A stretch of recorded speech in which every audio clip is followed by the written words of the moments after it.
Ayan, ano nangyari? Bakit nauwi sa magkakasuhan o magsasampa ng kaso? Bakit? Ano nangyari?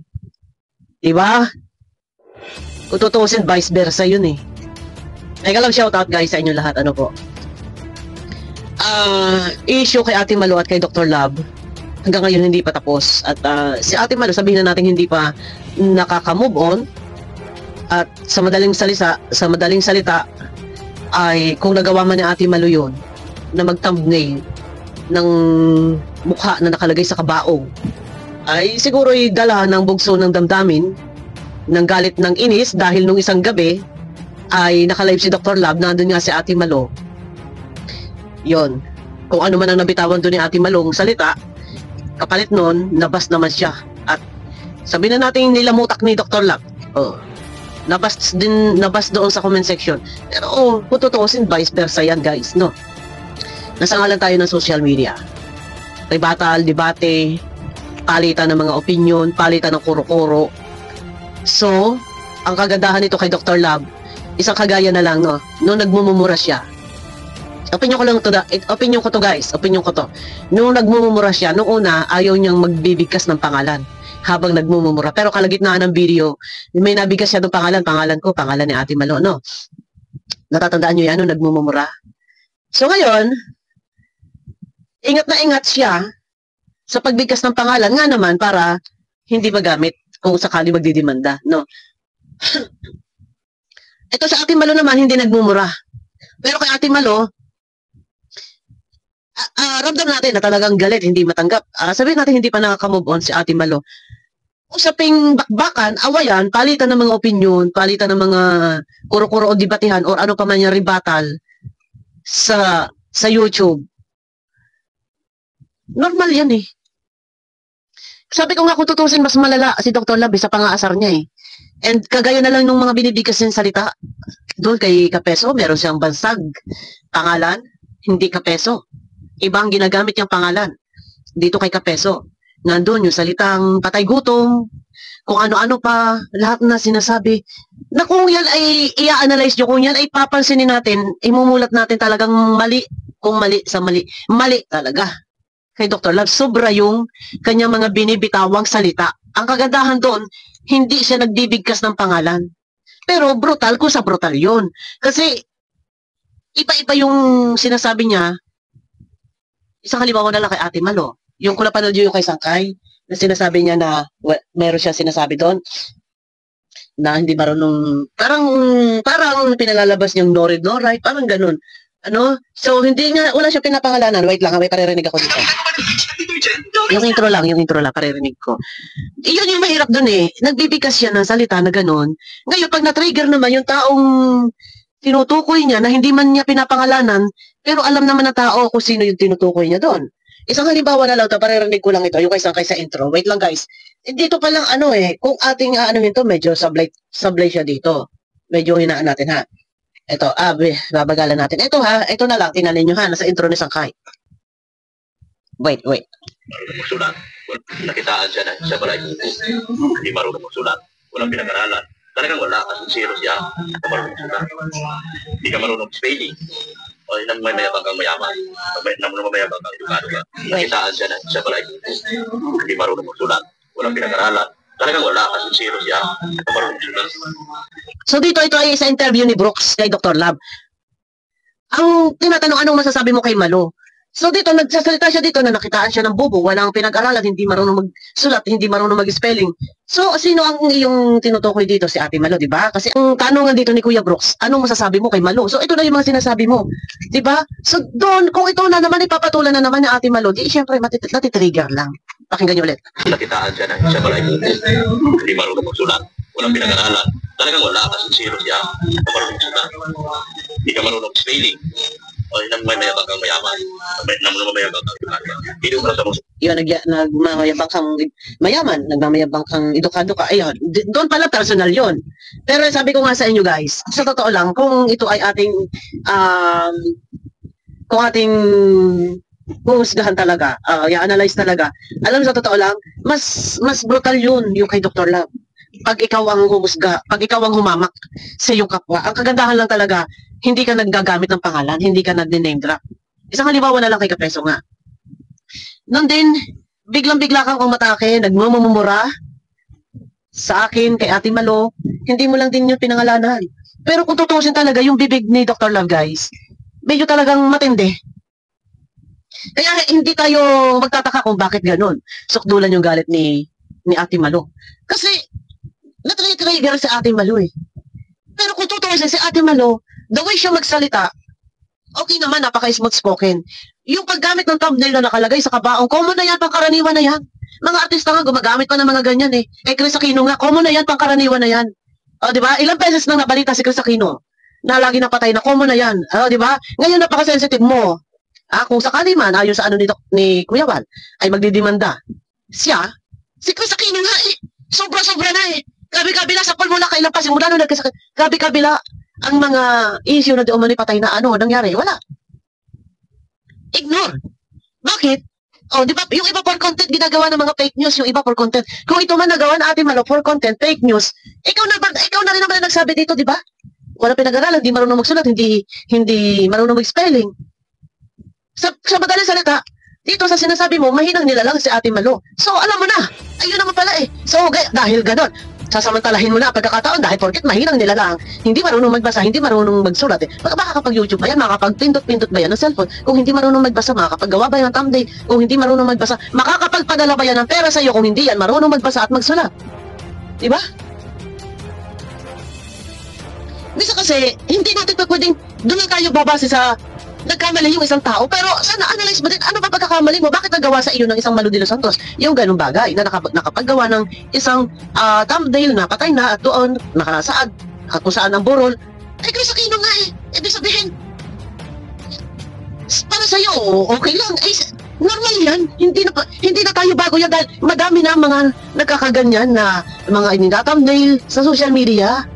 Common na yan. Pangkaraniwan na po iya mga ganyang galawan. Lalo pat, pareho kayo vlogger. Kumbaga, yun lang yung paraan niya para makaganti sa iyo sa ginawa, sa kabila ng ginawa mo na pinalapa mo ng isang gabi doon sa vlog mo, sa live mo. Pero dapat, laban lang ang patas. Oh, ganun lang kasi, alam mo sa totoo lang, ano eh, ginawan ka ng ganong thumbnail, napaka-big deal sa'yo.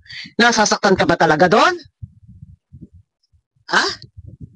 Yung totoo, nasaktan ka ba talaga sa ginawa ni Ate Malo? Yung mga binitawan mo salita, hindi ka ba nakasakit ng iyong kapwa? Hindi ka ba nakasakit sa damdamin ng iyong kapwa? Tanong ko lang. Kasi siguraduhin natin na malinis ka. Na hindi ka nakasakit ng damdamin ng kapwa mo. Bago tayo umasta na parang kinawawa tayo. Ano? Yun lang ang aking masasabi dito. Lumabas tayo na patas kung ano yung inibablog niya. Sagutin mo. Eh, nagpa-interview ako nga kay Kuya Brox. Eh, ganito yung bibitawan mo salita. Ang tanong ni Kuya Brox, ano masasabi mo doon sa nilagay ka sa kabaong? Sino ba naglagay ng sa kabaong? Si Ate Malo, nilagay ka sa kabaong. So, ito yung, yung sagot mo. Nakitaan siya na siya pala hindi marunong magsulat. Walang pinag-aralan. Talagang wala kasi zero siya. Hindi ka marunong magsulat. Hindi ka marunong spelling. Personal yun. Yung sasabihin mo, nakitaan siya ng bobo. Hindi marunong magsulat, hindi marunong mag-spelling. No? Doon pa lang eh. Oh, ganting-ganti ka na doon eh. Ganting-ganti ka na doon eh. Sabihin mo nakitaan. Fake news ka eh. Fake news ka doon. Marunong sa Ate Malong magsulat. Marunong magbasa. Doon pa lang eh. Ganting-ganti ka dito eh. Oh, di ba? At saka, bilang vlogger, hindi kasi ganun kadali na bakit mo nagawa to. O sabihin na natin na bawal yung magpakalat ng fake news na trigger. Pero kung sa usaping pagdiskusyonan, ang ano lang kasi doon, kung baga nakakuha siya ng isang butas para kay Ate Malo, na ikaw nga sabihin natin pagpapakalat ng fake news. Pagpapakalat ng fake news, yun lang ang talaga doon, ang butas talaga doon kay Ate Malo. Pero kung tutuusin talaga, lahat ng mga binitawan mong salita, sobra, hindi makain ng aso. Sobra-sobra yung panghahamak mo, yung pangbubuli mo. Yung sabihan mo pa ng patay gutom, nandiyan na mumutaktak. Alam mo, wait, nagigilits yung cellphone ko. Diba? Kung ikaw ay marunong tumanggap ng ibinabato ng kalaban mo, sports ka lang. Dahil kung tutuusin, Vice versa lang kayo. Dahil kung ihihimay-himay lahat natin yung mga binitawan mo salita, matindi. Yung pagmumura mo, matindi. Lahat ng mga video clip hawak ko. Tapos isang pagkakamali, isang butang sa thumbnail, kakaso. Kakaso? Bakit? Hindi ka ba nakasakit ng damdamin ng iba? Diba? Siguraduhin lang natin na talagang malinis ka. Normal yan sa, bilang ikaw ay vlogger sa vlogger, kapag may napipikon, nakakagawa ng ganong caption. Ganong picture. Eh sabi ko nga hindi tayo bago sa mga ganyan. Si Chris Aquino nga, kami lakos. Nung mga nakarang araw, kahapon lang may nakita ko ako, Chris Aquino, buhat-buhat ni Bimbi. Tapos may umiyak si Bimbi. Oh, ngayon, patay na lang si Chris Aquino. Napaka-sensitive mo. Kung may caption ka, kung may thumbnail ka ng gano'n, napaka-sensitive mo naman. Pero nalaalam mo ba lahat ng mga binitawan mo salita? Yung mga alakhak mo, na tuwing magsasabi ka ng mga patay gutom? Diba? Baka naman dito, apik-apik ka, kawawa ka, parang gano'n. Pero kung tutuusin talaga guys, wag ninyong sasabihin maling-mali, kasalanan ni ano yan. Hindi ba pwedeng na-trigger lang? Diba? Hindi magkakaganyan sa Ate Malo. Ito pa, ano nangyayari nga dyan? Ito ha, yung pag-alis ni Ate Malo sa Kalingap, dahil din dito, na kung tutuusin, hindi sana maapektuhan ang relasyon bilang kumare ng ni Kuya Bal at ni Kuya Bal, ninang ni Kalingap Rab. Si Ate Malo hindi sana maapektuhan niya, mananatili si Ate Malo sa Kalingap. Mas pinili na Ate Malo, ang lumayo na lang dahil dito. Dahil sa'yo. Mas pinili na lang ang lumayo. Dahil nung panahon ikaw ay nagmumumura, ang gusto lang naman mangyari doon ni Ate Malo. Ito ha, siguro gumit na, pagsabihan sawayin, wag ganon. Wag ganon si Dr. Lab. So ngayon, pinangangalagakan kasi doon ni Dr. Lab na may basbas daw. Na kay Dr. Lab din ang dahilan. Dahil sa mismo pinangalagakan na yun daw ay may basbas yung kanyang pagmumura. Hindi natin maiwasan kung bakit sa Ate Malo lumayon o naapektuhan ang relasyon bilang magkumare, inaanak, ninang. Dahil nung ito'y nagmumura, ang sabi niya, may basbas ni, alam niyo na, ng boss daw niya. O, syempre, nagkakaedad na si Ate Malo, medyo malambot ang puso. Kaya, kung totoo siya talaga, mas, yung mga binibitawan mong salita, mas napakasakit nun eh. Isa dun sa, ilagay ka dun sa may caption na kabaong, napatay na. Pero, totoo ikaw ay buhay. Dala ng galit yun. At agad-agad, walang 24 oras. Pinalitan ni Ate Malo. Dahil sa pagkakaalam ko, ay kasi tumasok si Kuya Bal kahapon doon sa biyo, sa Karepa, na kwento. At sabi ni Kuya Bal, napalitan na yun. Tapos ngayon, mukhang bibig mo. Kakaso ka, magkikita. Nasa tamang lugar ang pagpapaliwanag, nasa tamang lugar ang pagpapatawad. May pagpapatawad ka pang nagawa. Pagpasa Diyos mo yan. Patawarin ka rin ng Panginoon sana sa mga ginawa mo sa kapwa mo. Kasi kahit man tayo, nagkakasalpukan. Pero, hindi ako nagtatanim ng sama ng loob. Pag nasabi ko na ang lahat-lahat. Enough na yun. Pero sana, huwag palalabasin na kala mo ikaw ang biktima. Kasi, kung hindi mo pwedeng biktima ka or kawawa ka dahil mas tututuusin ang mga binitawan mong salita matindi. Matindi ka. Yun na nga lang sabi mo, mga patay gutom, ano nyo, nagagano ka, nagmumura ka, mga puro pagmumura yung inaano mo, mali yun. Nabutasan mo lang sa Ate Malo, doon sa thumbnail, na no? Duterte nga, nilalagay sa kabaong eh. Di ba? Oo. Tapos ngayon, masyado ka sensitive naman. Masyado ka naman sensitive. Nailagay ka lang sa kabaong, tapos agad korte-korte. Ipanalo mo yan. Abangan nyo ko guys sa akin na next video. Ito naman, wala naman akong personal na galit sa kanya. And pag-usaping kagaya nung meron nagsasabi ng babas, nung na-accident din, nung nabangga, nakarma daw kay Dr. Lab. Ako, pagbuhay sa buhay ang pinag-uusapan, hindi tayo brutal na para sang-ayunan yung mga pinaghahari ng iba. Because tayo, pagka ganyan, Pag alam nating mali-mali, doon tayo sa mali, doon tayo sa tama. Itutuwid natin yung baluktot, yung mali. Pero pagka ganito naman, sa totoo lang, ako, pangkalang naman din ako, doon ako sa katotohanan Kasi kung tutuusin, mas sobra kang nakasakit ang damdamin kahit man ako Sinaktan mo din ang damdamin ko Ha? Yung sabing ako ay nakikipagsabwatan kay Salcedo, wala kayong mailabas sa ebidensya na kami ay nagsasabwatan. Kung meron man yung sinasabi ninyong usap-usapan sa group chat, ilabas ninyo doon yung salitang sabwatan kay Salcedo. Pero anong ginawa mo? Nagmumura ka na. Ang putang ina nyo, ganyan sinasabi mo. Ano? Kung maging professional kang tao, hindi kailangan na gano'n na magmumura ka. Pwede kang magsalita, hindi sa paraan mo. Kahit madiin, nagigil magsalita, pero mag-iingat ka pa rin magbigkas ng salitang hindi kaya-aya. Nasaktan mo din damdamin ko No? Pero, isang beses, dalawang beses akong nagsalita. Enough na yun. Kahit nga, may mga video akong ginawa na tinago ko na. Tinago ko yung video ko na ginawa sa'yo. Tinago ko yung 3 video. No? Kasi, pag alam ko ako'y sumusobra din, tinatago ko yun, naka-private yun. Sana din minsan, matuto din tayo, no? Na tumanggap kung ano yung binato ng kalaban kasi may pagkakasala ka din. Lumabis ka din. No? Ikaw na nga nagsabi. Hindi, walang aral. No? Bobo, hindi marunong magbasa. Sa kabila ng lahat na yun, nakapagpadala nga ng pera sa'yo. Ayun ba, hindi marunong magbasa? Nakakausap mo, nakakachat mo, yun ba yung hindi marunong magbasa? Personal din yung atake mo. No? Tapos ngayon, pagka ganito, nagkamali, nakuha mo yung botas yung isa, nagdemanda kayo. Magdemanda kayo. Kung magkakaubusan kayo ng pera.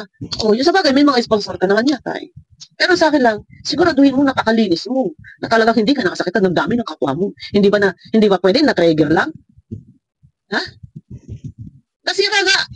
Umalis na nga sa kalingap na si Ate Malo Dahil sa'yo kung tutuusin si Ate Malo, mananatili yan dyan. Kumpare, ninang. No? Pasalamat ka na nga lang din Dahil mas ikaw parang yung lumalabas sa parang ikaw yung magaling. Noong panahon, nung nakaraang buwan, ikaw ay nagmumura at sabi mo nga binasbasan ka na ikaw ay magmura. Doon pa nga lang Di ba? Yung ipamukha mo, sabihin mo, kay Ate Malo, yung sabihin mo sa lag mo, na yung pagmumura mo ay may basbas. Hindi ka pa ba naging masaya dyan? Ha? Na kailangan talagang ipamukha mo yan kay Ate Malo? Na yung pagmumura mo ay may basbas kuno, yan ang sabi mo? Hindi ka pa ba naging masaya na nakasakit ka? Nang damdamin ng isang ninang? Ninang yun, hindi Kalingap Rab Kaya kung si Ate Malo man po guys, lumayo ang loob sa Kalingap, hindi po natin yan masisisi. Dahil po sa bibig ni Dr. Lab, hindi po natin masisisi. Kaya wag nyo po din masyadong sisihin si Ate Malo.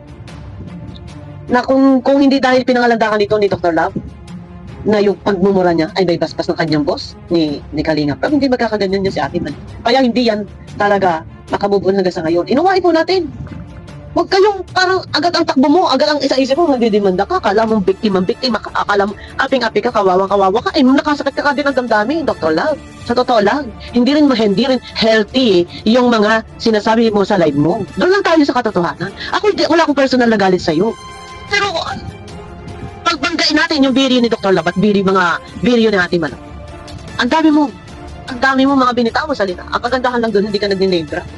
Dahil ang sinasabi mo, bili ng abogado mo, wag magbibigkas ng pangalan. Di ba? Yun nga. Kasi sinasabi niya, kasi dati daw siyang alam niyo na yun, yung dati siyang nagkaroon ng problema na nasampahan ng kaso. So, ibig sabihin, may experience na siya. So, ibig sabihin, alam na niya yung batas. No? Pero huwag tayong feeling victim. Dahil kung tutuusin, nakasakit ka din ng damdamin ng kapwa. At yung mga live mo ay hindi rin healthy. No?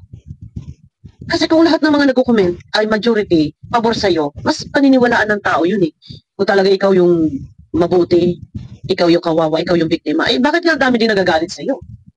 Diba? Ang dami din nababa sa'yo. Diba? Ayun na guys. Tabakan nyo ako sa akin na next video. Mega love shoutout po sa inyo lahat. Ito yung opinion ko. Wala naman sa kung ano man. At hindi naman, sabi ko nga, kahit kami man nagkakabanggaan niya ni Dr. Love, nasabi ko na yung mga dapat ko sabihin noon, okay na yun. Mga video ko iba, tinago ko sa kanya. Tinago ko. Pero, hindi natin masasabi na si Dr. Love dito, malinis. Kasi yung mga bukang bibig mo din, mga salita ang binitawan sa gabi, nandiyan nagmumura ka. Hindi healthy yung mga binibitawan mo din salita habang naka-live ka. Tapos ngayon, biktima. Kaso. Diba? Ang tanong.